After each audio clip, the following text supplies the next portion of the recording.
Imagine um homem tão poderoso que bastava um gesto de sua mão para decidir quem viveria e quem teria o nome apagado até das paredes de mármore de Roma. Um jovem imperador, adorado como um deus vivo por alguns e temido como um demônio sem rosto por muitos outros. O seu nome atravessou quase 2000 anos envolto em sangue, escândalos e sussurros proibidos. Hoje, você vai caminhar por dentro da mente de Calígula, não como um resumo de história chato, mas como se você estivesse ali, nas escadas, do Palatino, ouvindo os gritos, sentindo o cheiro de incenso e de medo. Porque há algo nesses 7 atos que não é só crueldade, é uma quebra completa do que chamamos de humano. Gestos tão extremos que até senadores romanos, homens acostumados à guerra, conspirações e veneno em taças de vinho, recuavam em silêncio, evitando até pronunciar o nome dele em voz alta. Durante séculos, historiadores discutiram. Ele era um monstro? Um louco? Ou apenas o espelho mais brutal de um império que já tinha perdido a alma? E o mais perturbador, quanto do que ele fez ainda se repete hoje em outros palácios com outros rostos? Você está prestes a ouvir histórias que quase nunca são contadas até o fim. Episódios escondidos por séculos em pergaminhos, filtrados por cronistas que tinham medo de revelar tudo o que viram. Porque Calígula não só desafiou leis, tradições e costumes romanos, ele pisoteou o próprio conceito de limite humano. E ao longo deste vídeo, cada ato dele vai parecer pior que o anterior. Mas cuidado. Nem tudo é exagero, e nem tudo é mentira. Entre mitos, propaganda política e fatos cruéis, existe um fio de verdade muito mais incômodo do que as lendas. Então, se você tem coragem de entrar nesse banquete de loucura, poder absoluto e humilhação pública, já faz o seguinte agora. Clica em gostei para alimentar o algoritmo, se inscreve no canal para não perder as próximas histórias sombrias do Império Romano e comenta aí embaixo.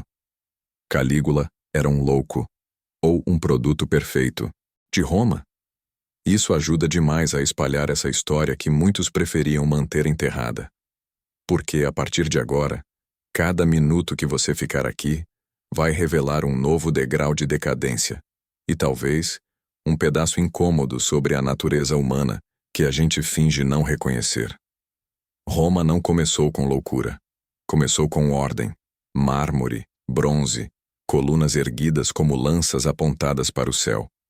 Imagine caminhar pelas ruas da cidade no auge do império, o som ritmado das sandálias dos soldados ecoando nas pedras, o murmúrio dos mercados, o cheiro de pão recém-assado misturado com suor, vinho e poeira do Coliseu em construção. Sobre tudo isso, uma certeza silenciosa. O imperador era mais que um homem. Era quase uma força da natureza, uma presença que definia a vida e a morte de milhões. E então, em meio a essa máquina perfeita, colocaram um jovem chamado Caio Júlio César Germânico. O mundo, porém, o chamaria de Calígula. Filho de um herói amado pelo exército, criado sob os olhos de generais e estátuas de deuses, Calígula cresceu respirando poder desde o berço. Quando ele assumiu em 37 a.C., Roma suspirou em alívio. Depois da frieza sombria de Tibério, aquele rapaz parecia um renascimento. Houve festas, sacrifícios, agradecimentos aos deuses. O Senado o aplaudiu. O povo o idolatrava.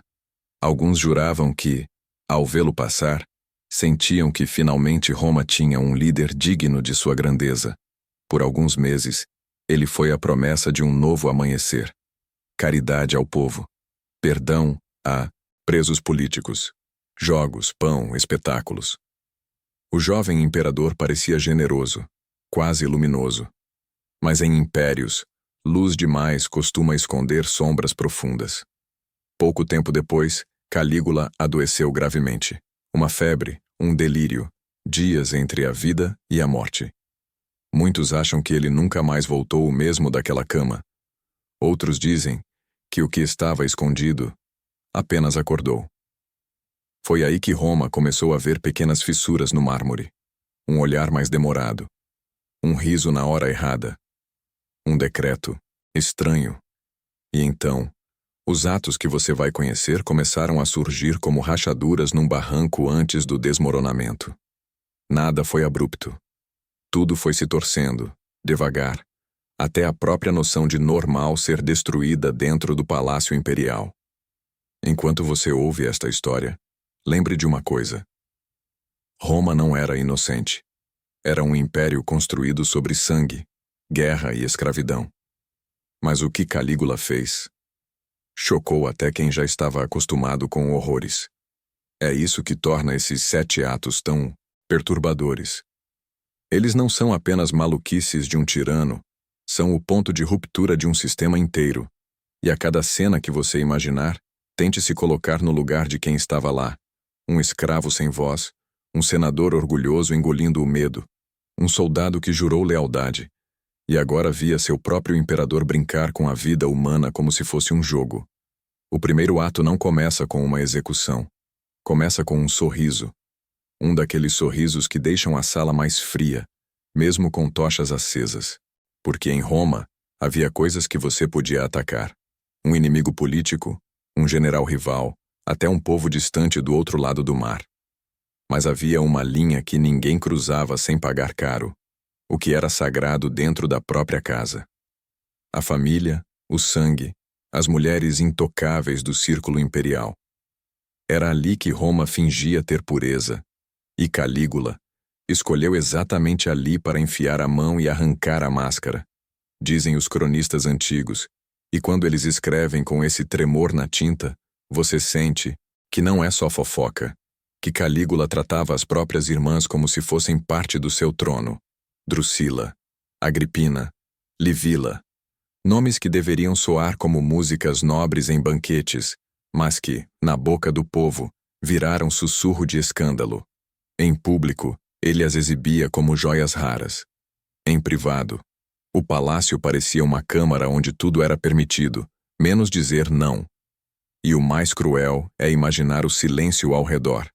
Guardas olhando para o chão, servos andando nas pontas dos pés, senadores fingindo não perceber. Porque quando o imperador quebra uma regra, ele não quebra sozinho. Ele obriga todo mundo a aceitar a quebra. Esse é o verdadeiro poder do horror, transformar o absurdo em rotina. Mas o que ninguém esperava era o passo seguinte. Calígula não queria apenas cometer o pecado. Ele queria que Roma assistisse. Queria que a cidade inteira engolisse aquilo como um vinho amargo e, ainda assim, brindasse. Drusila, a irmã mais próxima, virou algo como um centro emocional do império. Quando ela aparecia, era como se ele respirasse melhor. Quando ela sumia, o rosto dele fechava, como o céu antes de tempestade. E então, Drusila morre. De repente. E a morte dela não vira apenas luto, vira teatro. Calígula transforma a dor em decreto, e o decreto em arma. Ele exige lamentos públicos, suspende atividades, ordena que Roma chore do jeito que ele quer. E como se isso já não fosse estranho o suficiente, ele dá a ela um destino reservado a deuses. Sim, ele a diviniza. Uma mortal elevada à divindade por capricho imperial. Imagine o choque. Templos, rituais, palavras sagradas sendo dobradas como metal quente nas mãos de um homem inconsolável ou perigosamente manipulador. Segundo relatos antigos, ele passa a agir como se Drusila fosse uma presença invisível guiando suas decisões, como se a ausência dela fosse um buraco que ele tentava preencher com idolatria e controle. E aqui mora o veneno. Não era só amor, não era só perda. Era a mensagem. Se ele podia transformar a própria irmã em deusa, então ele podia transformar qualquer verdade em mentira, e qualquer mentira em lei. E é nesse instante que Roma percebe algo tarde demais. Calígula não estava apenas governando. Ele estava reescrevendo o que era permitido. Ele estava ensinando o império a ajoelhar não diante de princípios, mas diante do humor dele. E quando um homem faz a cidade inteira chorar sob ameaça, a próxima etapa é óbvia. fazer a cidade inteira rir sob ameaça também. Porque o palácio já não era casa. Era laboratório. E as pessoas eram cobaias. O Senado romano gostava de se enxergar como a espinha dorsal do império. Homens de toga branca, cheios de anéis e discursos, que fingiam acreditar que ainda tinham tanto poder quanto na época da República. Eles se reuniam em mármores milenares, cercados de estátuas de ancestrais heróicos, falando em virtude, honra, tradição. Mas quando Calígula entra em cena, essa imagem começa a rachar como gesso velho na parede de um templo. Ele enxerga o Senado não como parceiro, nem como ameaça. Ele enxerga o Senado como plateia. E pior, como brinquedo. Segundo Suetônio e outros cronistas, Calígula desenvolveu um prazer especial em fazer esses homens se curvarem além do limite da dignidade. Não com tropas, não com guerras, mas com humilhações calculadas. Ele convidava senadores para banquetes, os fazia esperar horas, oferecia lugares desconfortáveis, servia porções ridículas de comida. Às vezes, ria deles na frente de escravos. Em outros momentos, tirava e devolvia honrarias como quem joga dados. Um dia, elogia um. No outro, ameaça o mesmo homem com morte por alta traição. O recado era claro. O estatuto, a linhagem, a toga, nada disso protegia ninguém de seu humor instável. E então, vem um dos episódios mais simbólicos e perturbadores, o cavalo incitatus. A história é tão estranha que, por séculos, muita gente achou que fosse pura invenção. Mas o que importa aqui não é apenas se ele realmente tentou nomear o cavalo como cônsul ou sacerdote, e há fortes indícios de que ele, no mínimo, planejou isso em tom sério o bastante para deixar todos em pânico. O ponto é a mensagem. Ele dava ao animal uma casa de mármore, estábulo de marfim, colares de pedras preciosas, servos dedicados. Deixava claro: meu cavalo vive melhor que vocês. E quando menciona que poderia torná-lo senador, ele não está só brincando. Ele está dizendo: o lugar de vocês é tão vazio que até um cavalo pode ocupar. Imagine a cena em sua mente como se fosse um filme. Uma sessão no Senado. Homens cansados, suando sob as togas, tentando manter a postura. As portas se abrem. O imperador entra, talvez com um sorriso leve, talvez com um olhar de tédio.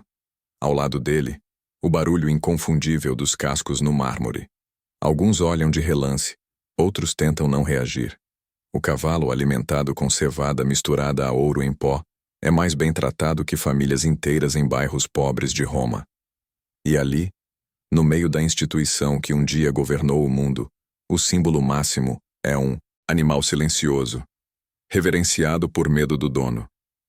Aquele cavalo não era só um cavalo. Era uma piada viva contra toda a ideia de governo. Esse ato não destrói Roma com sangue. Destrói com ridículo. Quando o Senado aceita ser humilhado, quando engole essa encenação, o império inteiro entende que a regra não é mais a lei, mas o capricho. E isso abre espaço para algo muito mais perigoso. Se ele pode transformar o Senado em circo, o que impede de transformar qualquer um em espetáculo? Um escravo, um gladiador, um general. Ou até você, se tivesse vivido naquela época, sentado nas arquibancadas, aplaudindo sem saber se o próximo a virar alvo da crueldade seria o homem na arena, ou você mesmo.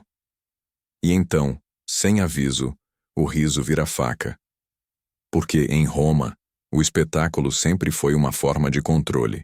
O povo recebia pão, recebia jogos, recebia distração, e esquecia a própria miséria por algumas horas. Só que Calígula pega essa tradição e torce até ela gritar. Ele não quer apenas entreter. Ele quer lembrar a multidão e lembrar a si mesmo que a vida humana é uma moeda barata quando ele está sentado no lugar mais alto, olhando tudo de cima, como se fosse um deus entediado escolhendo qual formiga esmagar. Há relatos de que nos jogos ele mandava executar pessoas por motivos banais, quase como quem escolhe um prato do cardápio. Um olhar que ele não gostou. Um aplauso fraco. Um comentário atravessado. Às vezes, o crime não era crime. Era simplesmente ter a cara errada no dia errado. E o mais perverso não era só a morte. Era o fato de acontecer diante de milhares, com o sol batendo na areia, com o som da multidão como uma maré. Imagine você na arquibancada. Primeiro a música, o cheiro de suor e vinho, a expectativa. E, de repente, um homem puxado por guardas tropeçando, tentando explicar algo que ninguém quer ouvir. Calígula aponta. Só isso. Um dedo. Um gesto curto. E a sentença desce como lâmina. E quando a arena não tinha criminosos suficientes, a história fica ainda mais sombria. Cronistas antigos descrevem momentos em que faltavam gladiadores, faltavam condenados, faltava material para o show. E aí, ele completava a conta com quem estivesse disponível. Prisioneiros esquecidos, pessoas tiradas das cadeiras, servos. Alguns dizem até que ele escolhia vítimas ao acaso, como um jogo secreto. É o tipo de relato que faz você engolir seco, porque mesmo que parte tenha sido exagerada por inimigos políticos, o clima de terror era real o bastante para que o boato parecesse possível. E quando um boato desses parece possível, é porque a realidade já passou do limite há muito tempo. Agora, respira e imagina o detalhe mais cruel. O imperador não assistia como um juiz distante. Ele assistia como um homem faminto por reação. Ele queria ver o medo nos olhos, queria ver o desespero tentando manter a dignidade, queria ver a multidão sendo forçada a participar. Porque, em regimes assim, não basta matar. É preciso fazer todos aplaudirem a morte para que ninguém possa dizer depois que foi inocente. E se alguém hesitasse, se alguém ficasse quieto demais, isso também podia virar sentença. O silêncio ali era suspeito. A tristeza ali era uma afronta. Mas havia um nível ainda mais perturbador. Dizem que Calígula fazia questão de que certas execuções fossem lentas. Não por necessidade, por escolha. Um prolongamento do momento, como se ele quisesse esticar a dor para caber no tamanho do seu poder. O povo via. O povo aprendia. E aos poucos, a cidade ia, ficando doente como se o sangue na areia não lavasse, não secasse, não acabasse nunca. E no meio disso, Calígula parecia cada vez mais acima de qualquer regra humana, acima de qualquer culpa, como se a morte fosse apenas uma linguagem que ele falava com fluência. E quando você acha que já entendeu o tipo de homem que ele era, Calígula muda o tabuleiro. Porque matar em Roma, infelizmente, não era novidade. Humilhar o Senado também não era exatamente inédito. Mas brincar com a própria ideia de guerra, a máquina mais sagrada do império, isso era mexer com o coração de Roma. A guerra era religião, era identidade, era a razão de existir de legiões inteiras. E Calígula decide transformar isso em teatro. Só que um teatro armado, com espadas de verdade, e com homens que não podiam rir, porque o riso podia ser interpretado como traição. Os relatos mais famosos acontecem quando ele marcha para o norte, em direção às fronteiras, como se fosse iniciar uma grande campanha. Imagine a cena, colunas de soldados avançando sob chuva fria, escudos batendo, estandartes tremulando no vento, o cheiro de ferro e couro molhado. Os homens acreditam que vão enfrentar povos bárbaros, que vão lutar, sangrar, voltar como heróis. E por um momento, parece real. Calígula se veste como comandante, faz discursos, promete glória. Mas há uma tensão estranha no ar, como se o próprio exército sentisse que algo não encaixa. Os oficiais se entreolham. O silêncio entre as ordens fica pesado. E então, chega. O comando que ninguém consegue compreender. Segundo cronistas, ele manda as legiões se posicionarem diante do mar, como se o oceano fosse o inimigo. Não uma metáfora, não um ritual, uma ordem literal. Formações montadas, armas prontas, como se as ondas fossem um exército invasor. E aí vem o auge do absurdo. Ele ordena que os soldados ataquem e, logo depois, recolham conchas da praia como se fossem espólios de guerra, troféus arrancados do deus mar. Imagine a confusão atravessando a coluna, inteira como um trovão silencioso. Um legionário experiente, calejado por campanhas, olhando para o chão, pegando uma concha com as mãos sujas e entendendo que aquilo não era só ridículo, era perigoso, porque naquele momento a lógica deixou de existir, e quando a lógica morre, só sobra o medo. O mais aterrorizante nesse ato não é a concha em si, é o que ela representa. Calígula mostra que pode mover milhares de homens como peças de um jogo sem sentido. Pode gastar recursos, vidas, tempo, moral, só para satisfazer um capricho e depois chamar isso de vitória. Se o imperador diz que o mar foi derrotado, então o mar foi derrotado. E quem ousar questionar? Quem ousar dizer, isso não é guerra? Em Roma, a realidade não era o que os olhos viam, era o que o poder declarava. Alguns historiadores modernos sugerem que pode ter havido confusão de fontes, que parte disso foi propaganda para ridicularizá-lo após sua morte, ou que a coleta de conchas podia simbolizar outra coisa.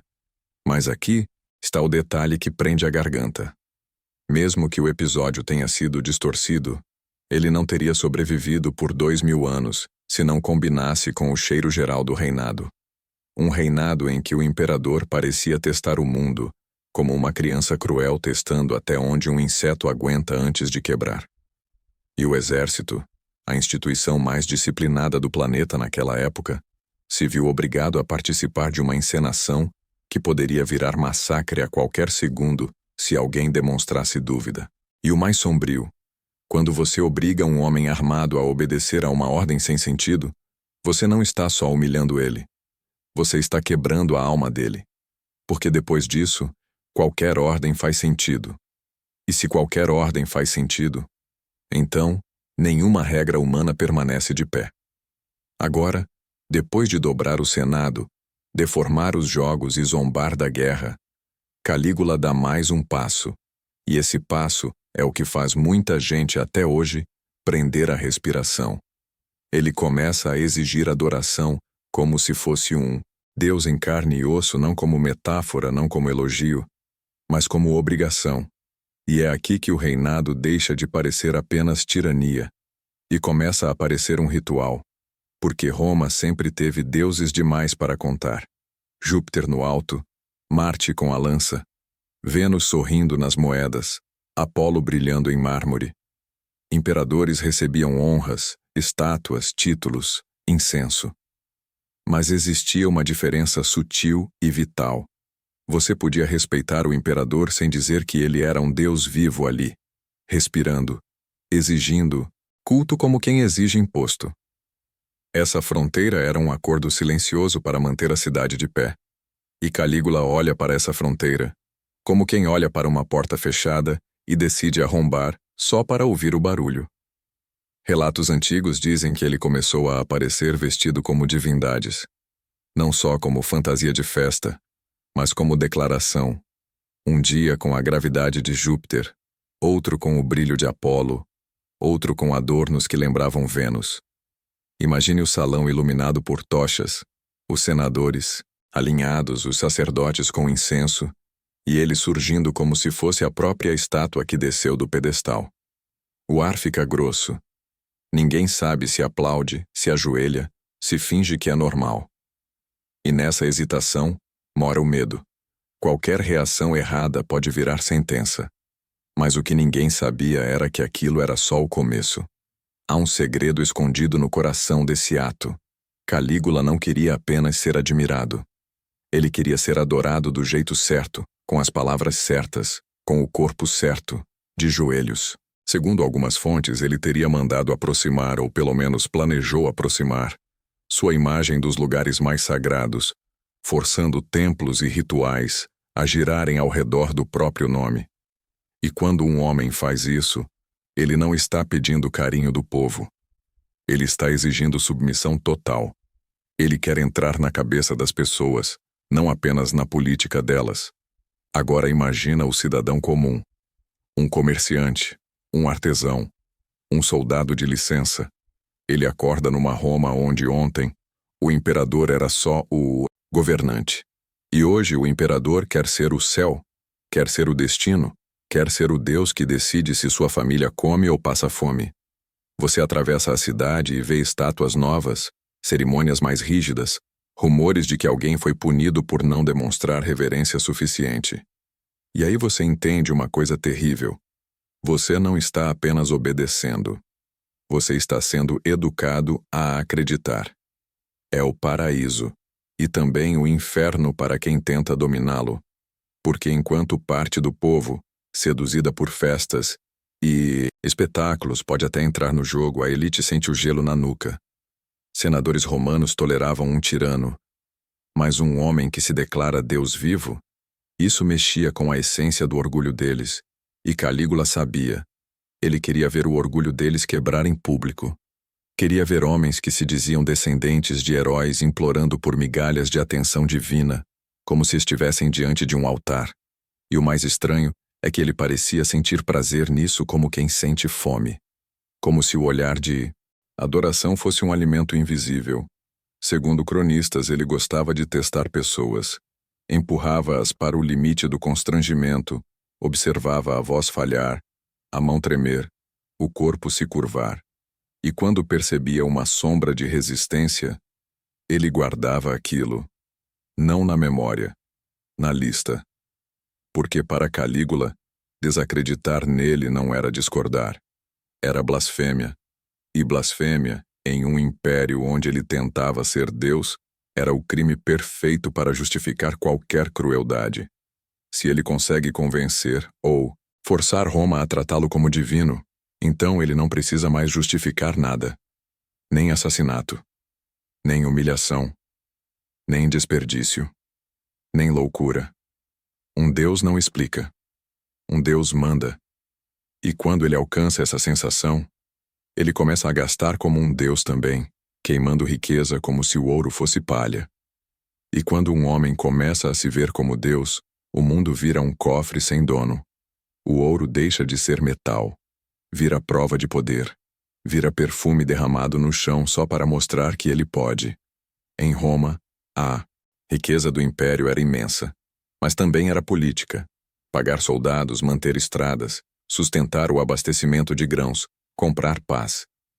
Calígula olha para tudo isso e faz uma pergunta simples, terrível. E se eu gastar?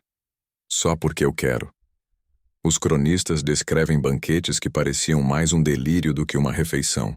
Mesas cobertas de pratos raros, vinho escorrendo como rio, especiarias vindas de longe, comidas servidas não para matar a fome, mas para humilhar quem nunca teria acesso àquilo. Imagine o salão. Luz dourada tremendo nas paredes, músicas, risos, servos correndo. E no centro, Calígula, como um ator principal que exige que todo mundo olhe. Há momentos em que o luxo deixa de ser luxo e vira insulto aberto. Porque enquanto ele mastiga e ri, do lado de fora há gente contando moedas para comprar pão. Mas o que ninguém sabia era que essa extravagância tinha uma segunda lâmina. Há um segredo escondido nesse brilho. Ele não estava apenas gastando por prazer. Ele estava treinando Roma a aceitar o absurdo. A aceitar que o tesouro público poderia virar brinquedo pessoal. E quando o tesouro começa a secar, porque mesmo o ouro de um império não é infinito, ele não reduz o excesso. Ele muda a fonte.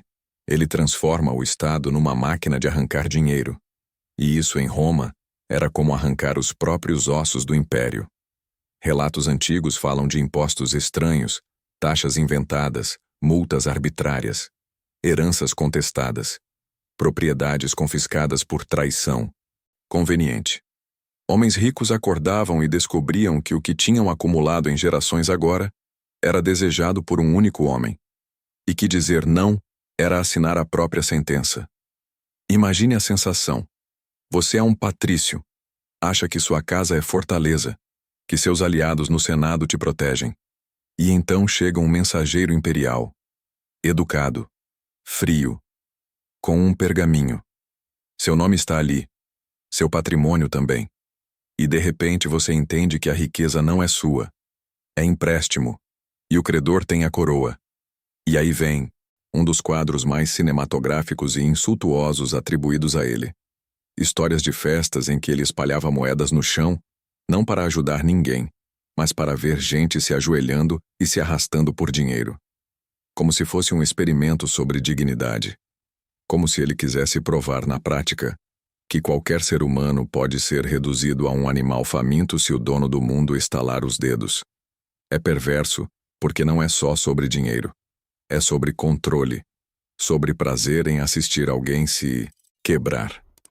E no meio desse delírio de gasto, há um episódio que parece impossível, mas que justamente por parecer impossível, ficou gravado na memória do mundo.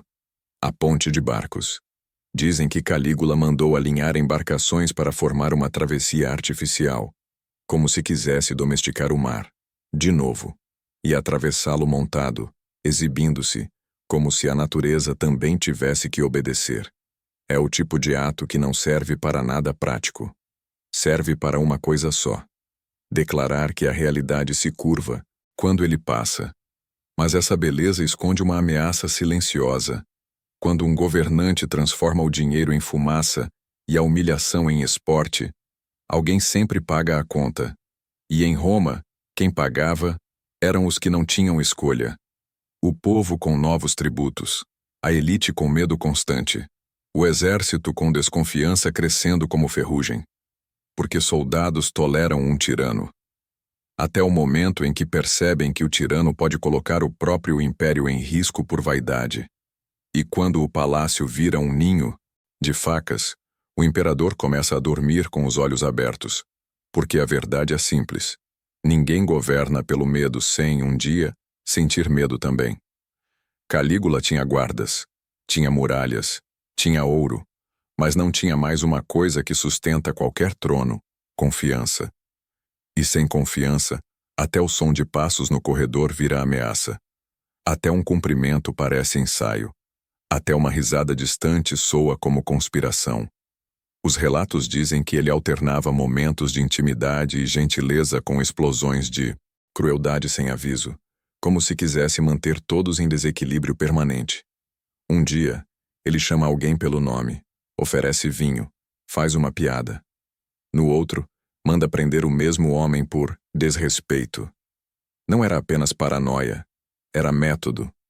Quem vive tentando adivinhar o humor do rei não tem energia para planejar a queda dele.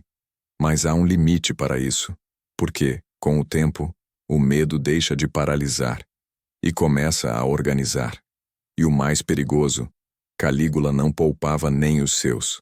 A guarda pretoriana, criada para proteger o imperador, era também a arma mais próxima do seu coração. E é aí que mora o veneno. Quando você humilha senadores, eles rangem os dentes. Quando você aterroriza o povo, ele sofre em silêncio. Mas quando você brinca com a honra e a vida dos homens armados que ficam a um braço de distância de você, você está acendendo fogo dentro do próprio quarto. Há cronistas que sugerem que ele gostava de testar limites com oficiais, insinuar ameaças, provocar, como se quisesse provar que podia fazer qualquer coisa sem consequência. E, ao mesmo tempo, parece ter aumentado a sensação de que ninguém estava seguro. Prisões e execuções de figuras próximas, acusações convenientes, confisco de bens. Tudo isso cria um ambiente em que a pergunta muda. Não é mais, será que ele vai me destruir? É quando ele vai me destruir? E quando essa pergunta se instala, a mente humana faz algo inevitável. Ela decide se adiantar. Mas o que ninguém sabia era que o fim de Calígula não nasceria de uma grande batalha ou de um exército inimigo atravessando as fronteiras. Ele nasceria de corredores, de olhares, de pequenos sinais, de homens que já tinham engolido humilhação demais. O mistério não era se haveria traição. O mistério era quem teria coragem de ser o primeiro a puxar a lâmina. E então, em janeiro do ano 41 d.C., Roma amanhece com aquela luz fria que parece cortar a pele. Um dia comum na superfície, como tantos outros. Jogos, cerimônias, movimento no palácio. Calígula circula, entre eventos, cercado por guardas e funcionários. Só que por baixo do tecido das togas e das formalidades, havia um plano alimentado não por heroísmo, mas por sobrevivência. Um plano em que cada homem envolvido sabia, se falhar, a morte seria lenta. E se vencer, talvez Roma respirasse de novo. Os relatos clássicos apontam para um nome que atravessou os séculos. Cássio Quéria, um tribuno pretoriano. Dizem que ele teria sido alvo de zombarias e insultos de Calígula, humilhações, repetidas que queimavam por dentro como ácido. E aqui está o contraste que assusta. Às vezes o império não cai por grandes ideologias. Ele cai por pequenas crueldades acumuladas, gota a gota, até alguém não suportar mais.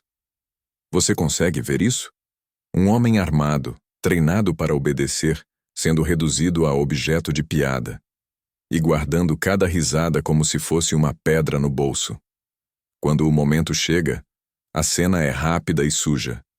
Um corredor, um espaço mais estreito, menos público. Calígula caminha, talvez distraído, talvez confiante demais. E então o ar muda. Passos aceleram, um chamado, um movimento que não deveria acontecer. A primeira lâmina entra, e a realidade, por um segundo, parece não acreditar no que está acontecendo. Porque imperadores não sangram assim. Imperadores sangram em estátuas, em moedas, em histórias. Não no chão, não ali, não tão humano. Mas ele sangra. E quando o sangue aparece, o mito racha. Há versões que falam de múltiplos golpes, como se a violência precisasse ser excessiva para apagar o medo acumulado por anos. Como se cada golpe fosse também contra a humilhação, contra o ridículo, contra a incerteza. E enquanto isso acontece, o palácio vira um corpo em convulsão. Gritos, correria, portas batendo, gente tentando entender se aquilo era libertação ou o começo de uma guerra civil. Só que existe um detalhe que torna tudo mais sombrio. Matar o homem não mata o sistema. Porque naquele instante, Roma não tinha certeza se estava livre, ou se estava apenas trocando um pesadelo por outro.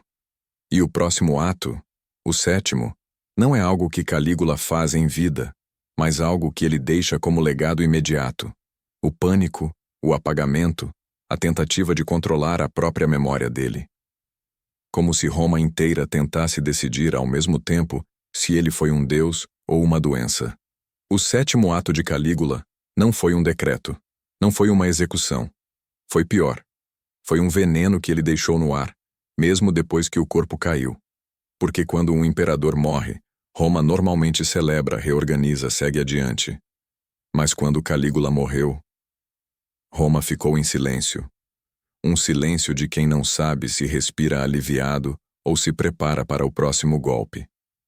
Como se a cidade inteira estivesse ouvindo, ainda, o eco de passos no corredor onde ele sangrou. E então começou a Segunda Guerra. Não de espadas, mas de memória. De um lado, gente correndo para se livrar de qualquer ligação com ele. Cartas queimadas, promessas desmentidas, elogios antigos virando vergonha. Do outro, os que tinham lucrado com o caos tentando salvar a própria pele com novas versões da história. Porque, de repente, todos queriam ter sido contra Calígula. Todos queriam ter percebido antes. Todos queriam ter sido vítimas, nunca cúmplices. E aqui está o detalhe mais humano e mais nojento. O império que ajoelhou para ele agora tentava fingir que nunca se curvou. Há relatos de que suas imagens foram derrubadas, seus nomes raspados de inscrições, suas estátuas quebradas ou escondidas, como se Roma quisesse apagar o rosto que ela mesma aplaudiu. A pedra recebia cinzel como se recebesse absolvição. O mármore era mutilado para que ninguém lembrasse. Mas a memória não mora só em pedra. Ela mora em gente. E gente fala. Gente sussurra. Gente inventa também. É por isso que Calígula vira uma sombra impossível de controlar. Quanto mais tentam apagar, mais a história cresce nos cantos. mais os detalhes ficam grotescos, mais ele vira lenda. Um monstro perfeito para justificar o passado e assustar o futuro. E no meio desse pânico vem a cena mais tensa de todas. O trono vazio. Quem senta? Quem manda? Quem garante que o próximo não será igual? Ou pior? A guarda pretoriana, que tinha sido a lâmina, ainda era a mão armada. O Senado, humilhado por anos, tenta recuperar algum fôlego. O povo que viveu entre pão e terror só quer estabilidade. E é nesse instante que Cláudio, o tio que muitos consideravam fraco, é puxado para o centro como solução urgente. A cidade não escolhe o melhor. A cidade escolhe o possível. E isso diz muito sobre o estrago invisível que Calígula deixou.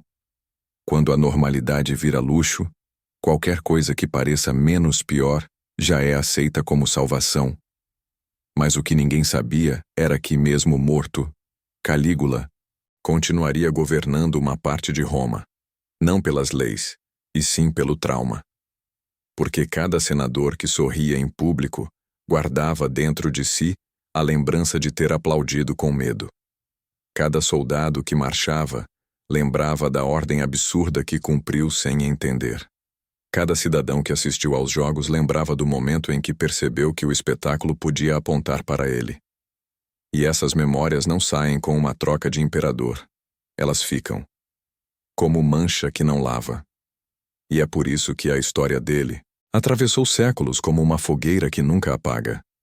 Você pode discutir se algumas cenas foram exageradas pelos inimigos, se os cronistas pintaram o retrato com tinta mais escura, mas ninguém inventa do nada um pesadelo tão convincente sem que exista algo real por baixo. Calígula virou um aviso ambulante, uma pergunta que o tempo não consegue responder. Ele era um homem quebrado? Ou era Roma se olhando no espelho e vendo o próprio rosto deformado? Agora pensa nisso, só por um segundo, como se você estivesse na rua naquela noite depois do assassinato. A cidade mais poderosa do planeta. Milhões de vidas presas a uma coroa. E você ouvindo ao longe, portas batendo, passos correndo, vozes confusas. Ninguém sabe se a madrugada vai trazer liberdade ou vingança. E no fundo existe uma sensação pior do que medo. A sensação de que um império inteiro aprendeu a aceitar o inaceitável. E que essa lição não morre com o homem que ensinou. Porque talvez o ato final de Calígula não tenha sido o que ele fez em vida, mas o que ele provou. Que regras humanas só existem enquanto alguém poderoso decide respeitá-las. E quando esse alguém para de respeitar, o mundo, por alguns instantes, vira um lugar sem chão. Então eu te pergunto, se Calígula fosse apenas um louco isolado, por que Roma precisou de tanta pressa para apagar o nome dele? E por que, mesmo assim, a gente ainda sussurra esse nome hoje?